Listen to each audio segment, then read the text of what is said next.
Deviatáci majú pred sebou náročné obdobie. Pred niekoľkými dňami sa spustil portál s e-prihláškami. O niekoľko týždňov absolvujú monitor a svoje prvé prijímačky na stredné školy.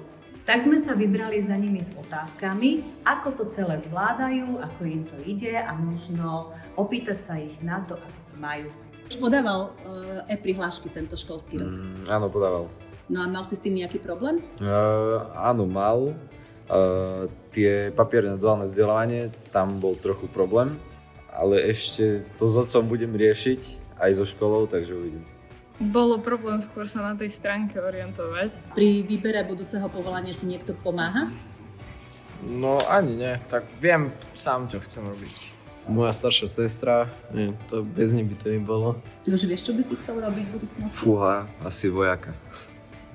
A niekto ti to možno poradil, alebo je to také, že tvoje vlastné presvedčenie? Také moje vlastné presvedčenie, áno. Už vieš, že čo by si, čím by si chcel byť? Elektrika. Elektrikár. A pomáha ti pri výbere niekto, alebo ty Nie, si o tom ja presvedčený, že to by si už chcel robiť? Hej. Ja som si to vybral. Tak buď by som šla za zdravotnú sestru, alebo za zubného asistenta. Do Tatier by som chcela ísť na hotelovku alebo do Popradu. Čiže vieš už, ktoré 4 školy napíšeš do prihlášky? No niečím, čo sa týka počítačov, technik počítačových a všetko tie IT veci. Čiže teoreticky máš v tom jasno. No, áno. A podporujú ťa v tom aj rodičia? No. Nejak špeciálne sa pripravuješ na monitor, ktorý ťa čaká o pár mesiacov?